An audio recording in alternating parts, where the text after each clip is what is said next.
ഒരു പണ്ഡിതൻ വിശുദ്ധ ഖുർആനിൻ്റെയും ഹദീസിൻ്റെയും അടിസ്ഥാനത്തിൽ 10 കാര്യങ്ങൾ നമ്മുടെ ബന്ധം നഷ്ടപ്പെട്ടു പോകാതെ സൂക്ഷിക്കലാണല്ലോ ബന്ധം പുനഃസ്ഥാപിക്കുന്നതിനേക്കാളും നമുക്ക് ഏറ്റവും ആരോഗ്യകരമായത്. ഹദീസിൻ്റെയും ഖുർആന്റെയും അടിസ്ഥാനത്തിൽ അത് ഏറ്റവും ആദ്യം പറഞ്ഞൊരു കാര്യം എന്താ വെച്ചാൽ നമ്മുടെ മനസ്സ് നന്നാകുന്നു. അതായത് എവിടെയെങ്കിലും ഒരു പിണക്കുണ്ടാകണമെങ്കിൽ നമ്മുടെ മനസ്സിൻ്റെ രോഗം ഉണ്ടാവും. അവിടെ ഒരു അസൂയ ഉണ്ടായാൽ നമുക്ക് ഒരാളോട് അസൂയുള്ള ഒരാളോട് എങ്ങനെയാണ് നമ്മൾ നേരെ പെരുമാറുക? എന്തായാലും അസൂയ വെക്കുന്നതോടുകൂടെ അവിടെ പിണക്കം തീർച്ചയാണ്. എന്തെങ്കിലും അയാളെക്കുറിച്ചൊന്ന് നമ്മൾ പറയും, എന്തെങ്കിലും അയാളെക്കുറിച്ചൊരു ആക്ഷേപം പറയും, അദ്ദേഹത്തെ നമുക്ക് ഉൾക്കൊള്ളാൻ കഴിയണില്ല അസൂയ കൊണ്ട്. അസൂയ ഉണ്ടെങ്കിൽ പ്രശ്നമാണ്, ഒരു അഹങ്കാരം ഉണ്ടെങ്കിൽ പ്രശ്നമാണ്. മനസ്സിൻ്റെ എന്ത് രോഗമുണ്ടെങ്കിലും അത് നമ്മുടെ ബന്ധങ്ങളെ ബാധിക്കും, മറ്റുള്ളവരുമായി ബന്ധങ്ങളെ ബാധിക്കും. ഇനി ഒരു നിലക്കും മനസ്സിലൊരു കുഴപ്പമില്ലെങ്കിൽ നമുക്ക് എല്ലാവരെയും ഉൾക്കൊള്ളാനും എല്ലാവരെയും ഇഷ്ടപ്പെടാനും നമുക്ക് പറ്റും. എന്തെങ്കിലും ഒരു മനസ്സിൻ്റെ രോഗമാണ് മറ്റൊരാളോട് നമുക്ക് വിരോധമുണ്ടാക്കുന്നതിൻ്റെ ഏറ്റവും പ്രധാനപ്പെട്ട കാര്യം. ഇത്തരം മാനസിക രോഗങ്ങൾ ഉണ്ടായാലുള്ള പ്രശ്നം എന്താ അറിയോ? അസൂയ, കിബിർ, ഇതൊക്കെ വന്നാൽ എന്താ വെച്ചാൽ നമുക്ക് വർത്താനം പറയാൻ നല്ലതൊക്കെ പറ്റും. നമുക്കൊരാൾ സംസാരിക്കുമ്പോൾ എന്തായാലും അയാളോടുള്ള ആ വെറുപ്പ് മനസ്സിൽ വരുന്നതാണ്. എൻ്റെ അടിമകളോട് പറയണം, നല്ലത് പറയാം. നല്ലത് പറയുന്നുണ്ടോ? നല്ലത് പറയാൻ ആർക്കേ പറ്റുള്ളൂ? നല്ല മനസ്സുള്ളവർക്കേ പറ്റൂ. നല്ല മനസ്സോടുകൂടെ നല്ലത് പറയുകയാണെങ്കിൽ നമ്മളെ സംബന്ധിച്ചിടത്തോളം ഒരു ബന്ധത്തിൽ ഒരു പ്രശ്നവും ഉണ്ടാവുന്നില്ല എന്നുള്ളത്. അപ്പോൾ നമ്മുടെ മനസ്സുകൾ ഇത്തരത്തിലുള്ള മാനസിക രോഗങ്ങളിൽ നിന്ന് എന്ത് ചെയ്യുക? രക്ഷപ്പെടുക എന്നുള്ളതാണ്.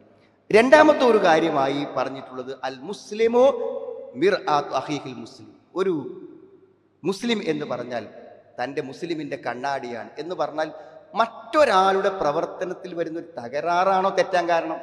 അങ്ങനെയാണ്, മറ്റൊരാളുടെ പ്രവർത്തനത്തിൽ വന്ന തകരാറാണ്.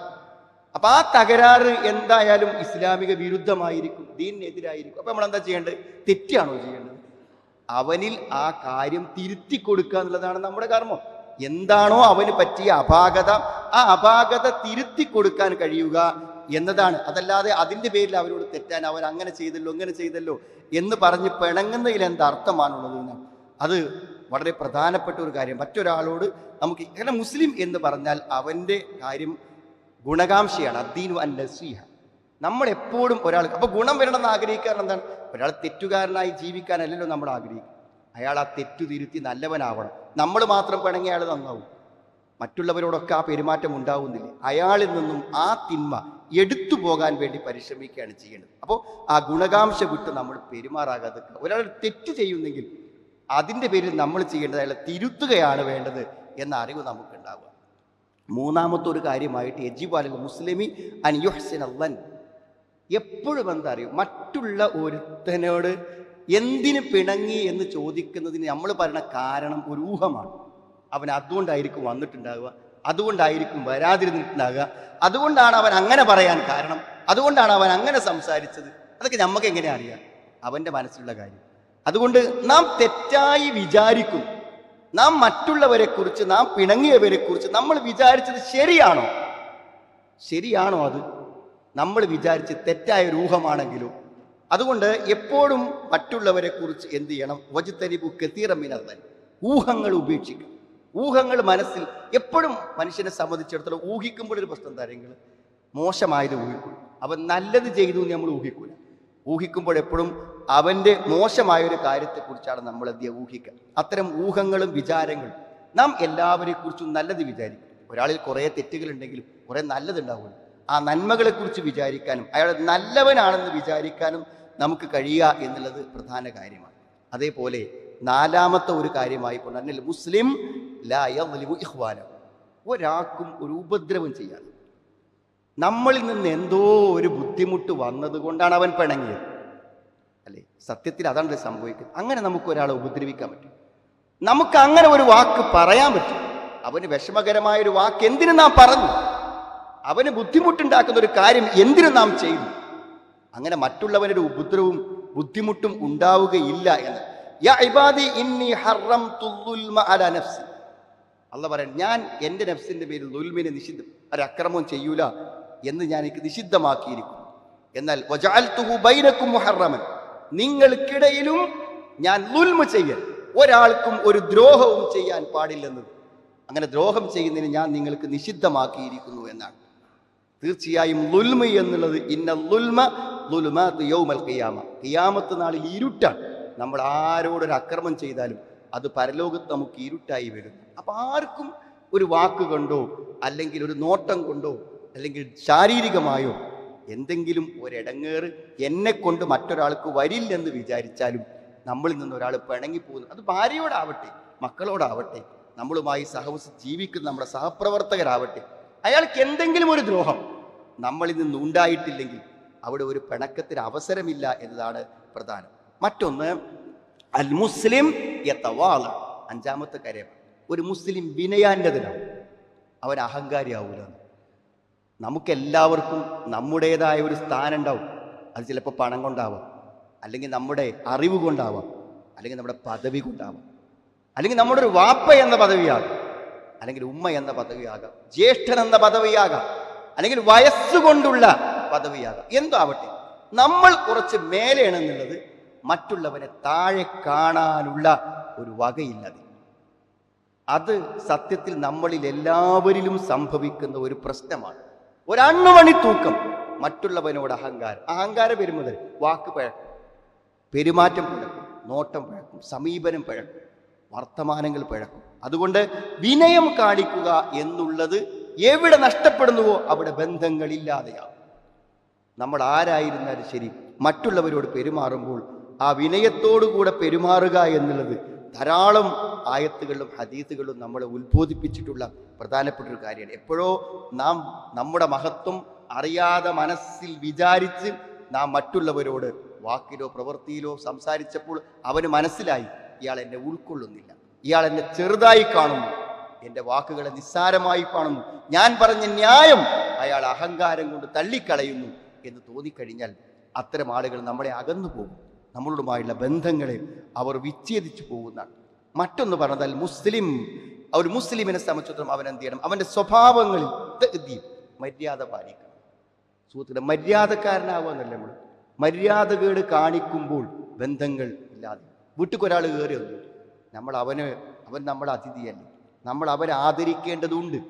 നമ്മൾ അവനെ ആദരിച്ചില്ലെങ്കിൽ ഞാൻ അവൻ്റെ വീട്ടിൽ കയറി ചെന്നിട്ട് അവനൊരു മൈൻഡും ചെയ്തില്ലെന്നത് മരണം വരെ നമ്മളുമായുള്ള ബന്ധവിച്ഛേദനത്തിന്റെ കാരണമാണ്.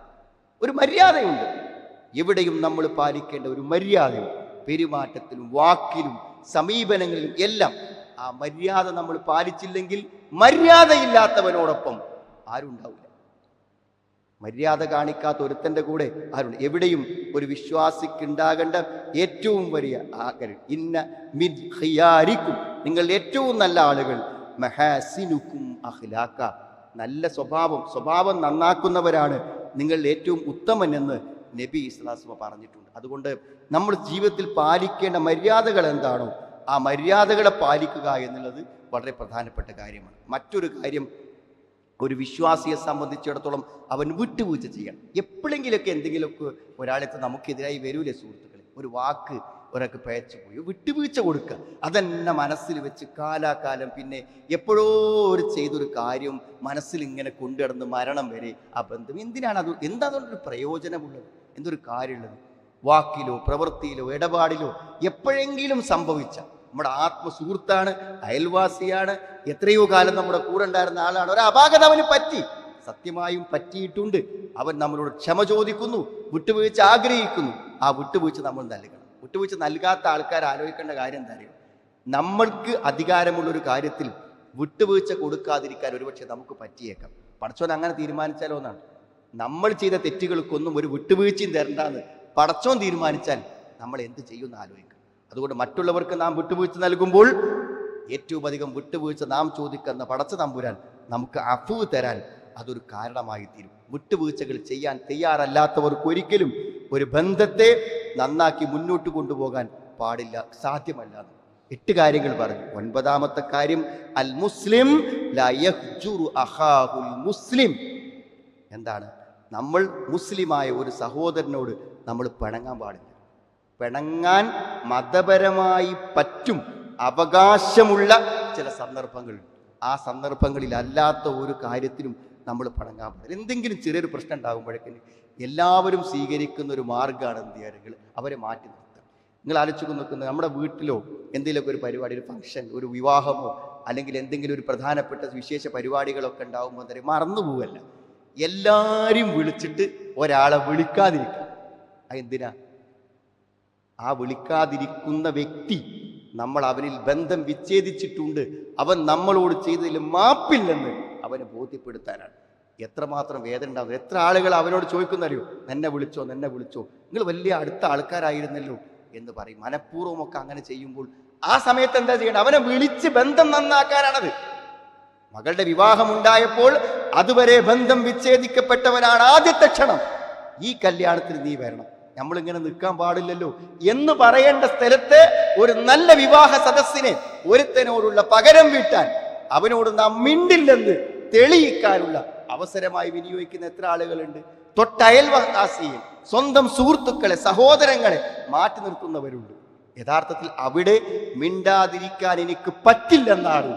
ഒരു മുസ്ലിമിനെ സംബന്ധിച്ചിടത്തോളം തൻ്റെ സഹോദരനോട് പിണങ്ങി നിൽക്കാൻ പാടില്ലെന്നാണ്. എല്ലാ ബന്ധങ്ങളെയും ഒന്നാക്കും, അതിനുള്ള അവസരം ഉണ്ടാവും. സുഹൃത്തുക്കളെ, അതൊക്കെ പറഞ്ഞതിൻ്റെ അവസാനം 10ാമത് പറഞ്ഞ ഒരൊറ്റ കാര്യം കൊണ്ട് എല്ലാ ബന്ധവും നേരാവും. എന്താ? ക്ഷമിക്കാം.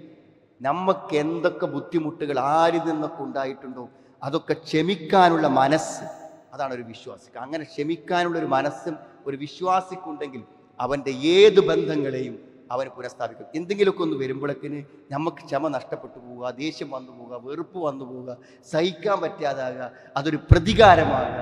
ചില ബുദ്ധിമുട്ടുകളൊക്കെ ഒന്നിച്ച് ജീവിക്കുമ്പോൾ, കൂടെ ജീവിക്കുമ്പോൾ ചില ബുദ്ധിമുട്ടുകളൊക്കെ നമുക്കുണ്ടാകും എന്ന് മനസ്സിലാക്കി അറിയാൻ നമ്മൾ ശ്രമിക്കാം. ഇനി ഇങ്ങനെ എവിടെയെങ്കിലുമൊക്കെ സുഹൃത്തുക്കൾ ബന്ധമുണ്ടെങ്കിൽ, ബന്ധം വിച്ഛേദിക്കപ്പെടുകയോ ആരെങ്കിലുമൊക്കെ പിണങ്ങി നിൽക്കുകയോ ചെയ്യുന്നുണ്ടെങ്കിൽ അതിൽ നമുക്കൊരു ദൗത്യം.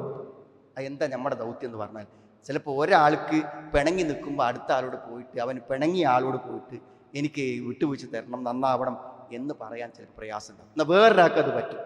അവർ രണ്ടുപേരെയും ഒരു സദസ്സ് കാണുമ്പോൾ രണ്ടാളെ കയ്യിലും ഓരോ കൈ പിടിച്ച് അടുത്ത് വിളിച്ചിട്ട്, നിങ്ങൾ എന്തിനാണ് ഇങ്ങനെ പിണങ്ങി നിൽക്കുന്നത്, നിങ്ങൾക്ക് അങ്ങനെ നിൽക്കേണ്ട ആവശ്യമുണ്ടോ എന്ന ഒരു ചോദ്യം. അതാണ് മസ്ലഹത്ത്, അതാണ് മസ്ലഹത്ത്. ആ ഒരൊറ്റ ചോദ്യം കൊണ്ട് ആ ബന്ധം അവിടെ നന്നാവും. നമുക്കത് ചോദിക്കാമല്ലോ. നമുക്ക് ചോദിക്കാൻ എന്താ പ്രശ്നം? നമുക്ക് ആരോടും പ്രശ്നമില്ല, രണ്ടാളും നമ്മുടെ സുഹൃത്തുക്കളാണ്. ആ ഒരു ചോദ്യം കൊണ്ട് ആ ജീവനാന്തം ആ ബന്ധം നന്നാക്കിയെടുക്കാൻ നമുക്ക് പറ്റും. ഒരു കാര്യം നമ്മൾ ആലോചിക്കണം, നമ്മളാരുടെയും ആയുസ് നമുക്ക് പ്രവചിക്കാൻ പറ്റില്ല സുഹൃത്തുക്കളെ. അതുകൊണ്ട് നിരന്തരമായ യുദ്ധത്തിലും അതേപോലെ തന്നെ വഴക്കിലും അകൽച്ചയിലും ഏർപ്പെടുന്ന ആളുകൾ ആലോചിക്കുക, അവൻ കണ്ണടഞ്ഞാൽ, അവൻ്റെ ആത്മാവ് പറന്നകന്നാൽ അവനോട് പൊറുക്കണേ എന്ന് പറയാൻ ഒരു സാഹചര്യം ഉണ്ടാവില്ല.